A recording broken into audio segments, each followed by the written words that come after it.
दोस्तों, अर्णव गोस्वामी को लेकर एक जंग छिड़ा हुआ है सोशल मीडिया पे। जो पुराने जो लिब्रांडो जिसको बोलते हैं ना, वो जो थे ना, वो बिल से बाहर निकल आए और बोल रहे हैं कि देखो अर्णव गोस्वामी 11 साल तक क्या कर रहा था कि अब उसको अचानक से ज्ञान हो गया और वो दे जो जो मौजूदा सरकार है उसके खिलाफ खड़ा हो गया। और कई जो ऐसे बोलेंगे कि कुछ पत्रकार जो राष्ट्रवादी पत्रकार भी अपने को बोलते हैं, कई लोग अपना सोशल मीडिया पे चैनल बना के बैठे हैं, वो लोग भी अर्णव गोस्वामी को पानी पी-पी के कोस रहे हैं, कि भाई क्या हैसियत है तुम्हारी, तुमको पैसा नहीं मिल रहा है, तो तुम सुधीर चौधरी के बयान कर रहे हो कि वो 15 करोड़ी पत्रकार की बात कर रहे हैं, तो तुम्हारी कोई हैसियत नहीं है, इस तरह की बात है। लेकिन अगर देखा जाए तो इसमें अगर देखा जाए तो है क्या चीज़? आखिर देखिए, पहले तो ये मान के चलिए कि आज के दिन में, आज के समय या पहले भी मान के चलिए, कोई भी ऐसा मीडिया हाउसेज़ या प्रिंट मीडिया हो, ऐसा नहीं था कि कोई का ग्रुप नहीं था। जब से देश आज़ाद हुआ है, आपने कइयों पत्रकार को देखा होगा कि चरणों में बैठे रहते थे। आपने कई पत्रकार को देखा होगा कि वो ऐसे पत्रकारिता करते थे कि सोनिया गांधी के घर पे जाके पूछते थे कि आपको समोसा खाती है कि नहीं, दाल कैसे बनाती हैं और उसको पत्रकारिता बोलते हैं। तो ये ऐसा नहीं है और वही अक्षय कुमार को पानी पी-पी के कोसते थे। जबकि अक्षय कुमार ने जब वो नरेंद्र मोदी पीएम जो है उनका इंटरव्यू लिया था, तो साफ बोला था कि कोई पॉलिटिकल इंटरव्यू नहीं है, ये पर्सनल इंटरव्यू है। तो ऑब्वियसली जब पॉलिटिकल इंटरव्यू नहीं है तो पर्सनली बातें पूछा जाएगा कि आप उठते कब हैं, सोते कब हैं, खाना क्या खाते हैं, क्या-क्या करते हैं, आपका दिनचर्या कैसे होता है, ये सब पूछेंगे। पॉलिटिकल बातें तो पूछेंगे नहीं, लेकिन जो एक एजेंडाधारी लोग होते हैं जिनको मौका की तलाश है, जो इस गवर्नमेंट के खिलाफ हैं, उनको तो मौका चाहिए। तो उसमें अक्षय कुमार को भी बहुत डर रहा। अब सवाल ये उठता है कि जो लोग अपने को पाक-साफ या अभी देखते हैं कई जो ऐसे चैनल जो जो अर्णव गोस्वामी को पानी पी-पी के बोलते थे, कोसते थे, वो लोग आज बोल रहे हैं कि अरे यार देखो 11 साल से क्या कर रहा था। किसान आंदोलन के टाइम में देखो एक बोलता था कि ये सो कॉल्ड किसान आंदोलन है। उनको आतंकी घोषित करता था। जो शाहीन बाग को उसको उसके खिलाफ बोलता था। तो मुझे ऐसा नहीं लग रहा कि वहाँ अर्णव गोस्वामी गलत कैसे था। आप जिस शाहीन बाग में आप मान लीजिए आप विरोध करने के लिए धरने पे बैठे, पहले पहले तो आप सड़क जाम करके बैठ नहीं सकते। अगर कोई भी बैठ जाएगा तो फिर आप बोलोगे कि यार यार कोई आदमी जा रहा है आज आप पूरा रास्ता कितना 1 साल तक लोग परेशान हुए। मैं तो कह रहा हूँ वहाँ पे गवर्नमेंट ने कोई कदम नहीं उठाया, नहीं तो गवर्नमेंट को तो मतलब बहुत सख्त कदम उठाना चाहिए था। इन लोगों का दवाई करना चाहिए था, इन लोगों को तो लाल कर देना चाहिए था। लेकिन गवर्नमेंट ने ऐसा किया नहीं और वहीं से नारे लगाए ये जो आपने शरजील इमाम देखा है, ये लोग वहाँ पे थे, जिन्होंने देश के खिलाफ क्या-क्या बोला, किस तरह के नारे लगाए। वहाँ से कैसे-कैसे पीएम के खिलाफ नारे लगते थे। अब वहाँ पे आप बोलोगे ये नहीं वो उनका वो सीए के खिलाफ था, तो सीए तो लागू हो गया, तो फिर क्यों नहीं बैठ रहे हो आप? क्योंकि फंडिंग आपकी बंद हो गई, तो उसमें अर्णव गोस्वामी तो गलत था नहीं। ऐसे ही किसान आंदोलन था। आपने मान लीजिए कि आपने 3 कानून के खिलाफ आप सड़क पे बैठे। तो देश में क्या है अगर देखा जाए तो केवल पंजाब के ही किसान हैं। पूरे इंडिया में तो ऐसा कुछ हुआ नहीं। दूसरा जो किसान आपने आंदोलन में देखा होगा किस तरह के फैसिलिटी, वहाँ पे किस तरह से एक बंदे के साथ किस तरह से वहाँ पे जान ले ली गई एक बंदे की बाँध के। किस तरह से जब उन्होंने बाद में दिल्ली में घुस के किस तरह से अफरा-तफरी फैला दिया और लाल किला पे उन्होंने उस झंडे को उतार दिया देश के तिरंगे को। आप उसको बोलोगे सही, उसका तारीफ करना चाहिए। वो किसान आंदोलन है, जो आंदोलन कर रहे हैं। तो इस तरह की बातें आप कभी नहीं बोलोगे। अब अर्णब गोस्वामी ने क्या बोला? धुरंधर को एक फिक्शन बोला। उसका अपना ओपिनियन है। भाई बोल सकता है, क्यों नहीं बोल सकता? अगर मान लो जो आपके तरफ भी बोला क्योंकि आपने एक बना के बैठा हुआ है कि ये गवर्नमेंट के हिसाब से काम कर रहा है। इसलिए करता था या गोदी मीडिया था। अब ये बोल रहा है मतलब इसको गवर्नमेंट से कोई सब्सिडी या फंड नहीं मिल रहा होगा। देखिए मैं ये अंदर की बातें जानते होंगे, मैं तो अंदर की बात जानता नहीं। उन्नाव का जो केस है, उन्नाव के केस में कोई जजमेंट नहीं आया। हाई कोर्ट ने उसको रिलीफ दिया क्योंकि सबूत के अभाव थे।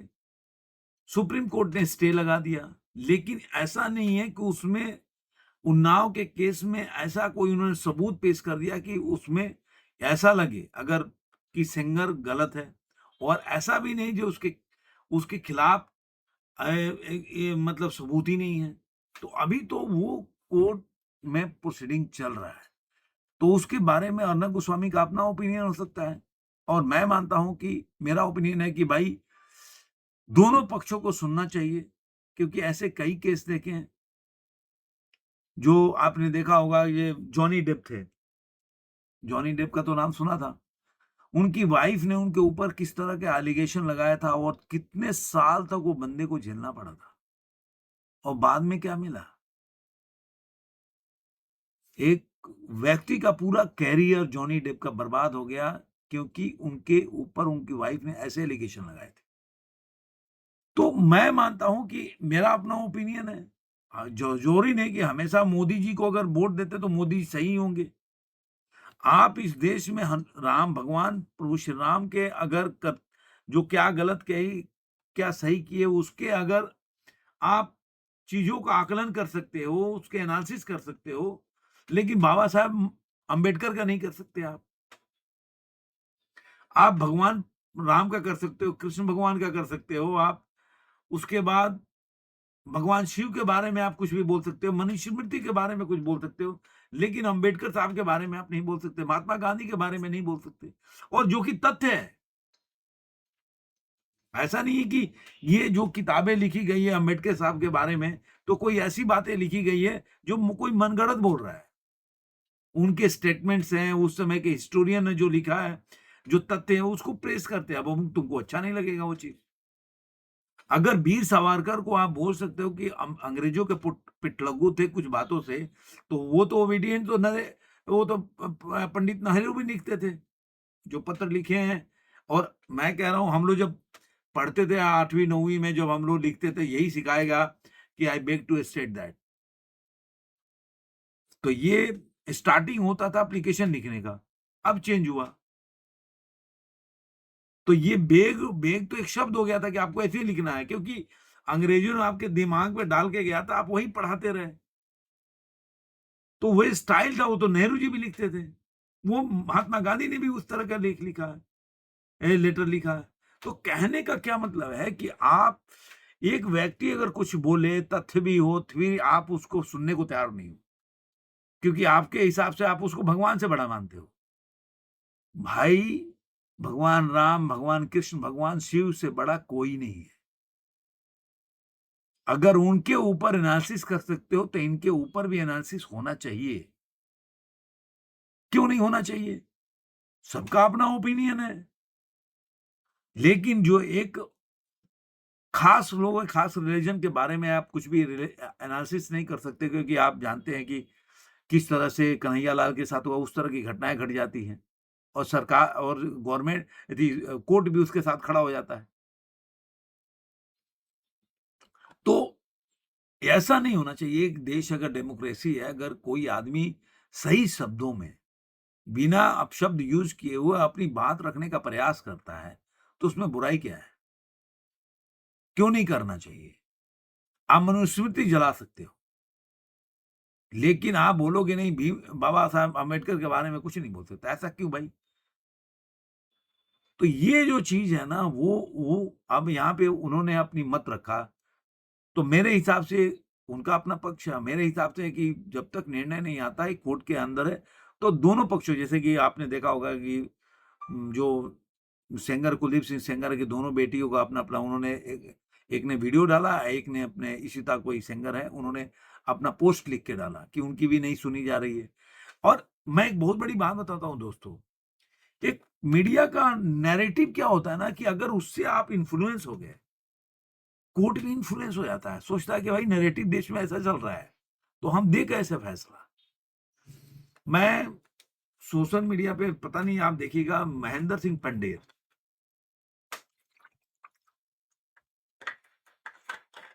महेंद्र सिंह पंडेर का वीडियो आया था, इंटरव्यू, शायद मेरे ख्याल शुभांकर मिश्रा के शो में आए थे।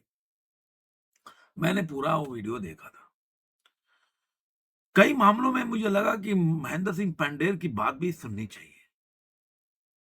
आप अगर किसी के बारे में अगर कोई ओपिनियन बनाना चाहते हो या कोई बात, तो होता है ना, कानून बोलता है कि 100 मुजरिम छूट जाए, लेकिन एक जो है सही आदमी को सजा नहीं मिलनी चाहिए। तो फिर आपको कैसे पता चलेगा? आप उसकी भी बात सुननी चाहिए। उसने क्या बोला कि एक नैरेटिव बना दिया गया था। जो आपने आरुषि के काम में उसके पिताजी अभी भी जेल में, बताया कि जेल में मेरे को मिले थे। तो ऐसा कोई सबूत नहीं मिला जिससे ये साबित हो सके कि नरेंद्र पंढेर जो है वो काम करता था। वो बोलता था मैं स्क्वाड बुलाता हूँ, इसमें कोई, मैं इसके डिनाई नहीं करता। लेकिन एक नैरेटिव उसके खिलाफ ऐसे मीडिया में बना दिया गया कि लोग उसी नैरेटिव को सच मानने लगे। तो मैं ये मानता हूँ कि अब तो क्या सच्चाई है, अब तो ये होता कि जो, अगर देखा जाए, निठारी कांड में कुछ हुआ ही नहीं था, क्योंकि सारे और जो लोग 12 आरोपी। तो हर आदमी को सही तरीके से नैरेटिव बनाने के पहले एक मौका देना चाहिए, वो अपनी बात रख सके और उसकी जांच सही तरीके से चल सके। मेरा ये मानना है। उसका अपना तरीका होगा। अब यहाँ पे आता है कि धुरंधर। अब जो धुरंधर के विरोध में जो खड़े थे, जो धुरंधर को एक बोल रहे थे, वो जो अर्णब गोस्वामी के स्टेटमेंट को लेके बोल रहे हैं कि देखो भाई, अब ऐसा है, पहले आपने विधु विनोद चोपड़ा की वाइफ को देखा होगा। वो लोग खुद ही जो गिल्ड के, जो क्रिटिक गिल्ड के खुद ही हैं। जैसे आपने देखा होगा जे अभी लल्लन टप की, नहीं बोल सकता, एक लल्लन टप के शो में एक जावेद अख्तर के साथ एक मौलाना आए थे, उनका डिबेट हुआ था। तो जो उस प्रोग्राम को, मतलब जो प्रमोशन किया था या जो मैं पैसे लगाए थे उसको, उसका उस जो मौलाना है ना, उसकी उसका वो संस्था था। उसने उसको प्रमोट किया था। तो ये लल्लन टॉप वाला कितना बड़ा, उसपे जाँच क्यों नहीं होनी चाहिए? कि जो ऊपर जिसने उस जो वो डिबेट कराया था और डिबेट को पूरा पैसा या पूरा प्रमोशन उस कंपनी ने, उस संस्था ने किया था जिसका वो मौलाना था। आप जाके सर्च करेंगे, ऊपर लिखा हुआ है, और जाके उसको सर्च करेंगे तो आपको पता चल जाएगा। अब यहाँ पे लिखे कि अरावली की पहाड़ियों के ऊपर उन्होंने कई सवाल उठाए कि उन्होंने जवाब माँगा कि सरकार और पर्यावरण मंत्रालय से भी जवाब माँगा कि 20 करोड़ साल पुरानी अरावली केवल तकनीकी परिभाषाओं में बाँधकर उन्हें संरक्षण को नज़रअंदाज किया जा सकता है क्या? विकास के नाम पर पर्यावरण को पीछे धकेलना ही एकमात्र रास्ता बचा है। यह वही, मतलब इन्होंने सवाल उठाया। अब ये वही और न है कि जो सरकार के खिलाफ जो होता है उसको कटघरे में खड़ा। अब ये आ रहा है कि इसमें बदलाव क्यों आ गया? इस तरह के लोग अपने-अपने सवाल कर रहे हैं।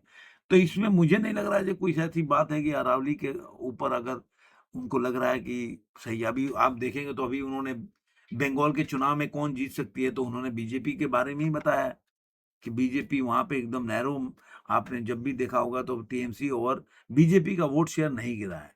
टीएमसी का जो पिछले चुनाव हुआ था, वोट शेयर अचानक से जंप हो गया, क्योंकि कांग्रेस और जो कम्युनिस्ट पार्टी है, उन लोगों ने एक तरह से साइलेंट हो गए और उनका वोट जो जाके टीएमसी में जुड़ गया। तो उसकी वजह से जीत गया। लेकिन अभी जो एसआईआर की प्रक्रिया में 58 लाख लोगों के नाम कटे हैं और जिस तरह से हो रहा है, तो ऐसा लग रहा है कि कहीं न कहीं अब जो जो नैरो दोनों में गैप है, वो फिट हो जाएगा तो बीजेपी जीत सकती है। तो वहाँ तो वो बीजेपी को सपोर्ट कर रहे हैं, तो अब क्या बोलोगे आप? तो ये सब जो चीज़ें हैं ना, लेकिन मैं फिर भी मानता हूँ कि बीजेपी जो है, जो उनके पत्रकार कई ये आरोप लगते रहे हैं, अब कई ऐसे लोग आरोप लगाते हैं जो अपने सोशल मीडिया पे अपना चैनल बना के बैठे हैं कि भाई बीजेपी अपने जो उनको सपोर्ट करती है, उनको सपोर्ट नहीं करती। तो ऐसे भी पत्रकार हैं जो मतलब सोशल मीडिया पे हैं, जिनके वो घर पे पुलिस पहुँची तो बीजेपी के जो कर्नाटका के एमपी हैं, उन्होंने सपोर्ट किया था उनको। तो वो चीज़ें नहीं है, मतलब कई जगह वो लोग सपोर्ट भी करते हैं, लेकिन अब वो खुल के नहीं करते जिस तरह के कांग्रेस के लोगों को सपोर्ट करते हैं। और दूसरा, अगर आप पत्रकार ही हो तो सपोर्ट की ज़रूरत क्या है? एक टाइम में बोलते हो कि भाई बीजेपी ने तो वहां पे सपोर्ट किया, लेकिन बोलते हो कि नहीं भाई हमें तो 2 लाख रुपया मेरा अपना खुद का लग गया। तो भाई तुमको सपोर्ट किया ना, तुम्हारे साथ खड़े रहे, तुम्हारे पास फोन ही आया तेजस्वी सूर्या का। तुम खुद बोल रहे हो कि तुम्हारे पास फ़ोन आएगा कि नहीं, तो आप घबराओ मत, आपके साथ खड़े हैं। तो और इससे ज़्यादा तुमको चाहिए क्या?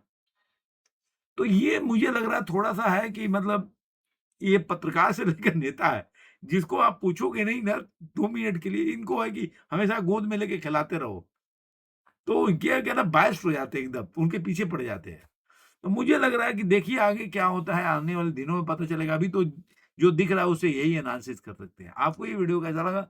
ज़रूर कमेंट में बताइए। फिर मिलेंगे किसी और वीडियो में। आज के अंक में इतना ही।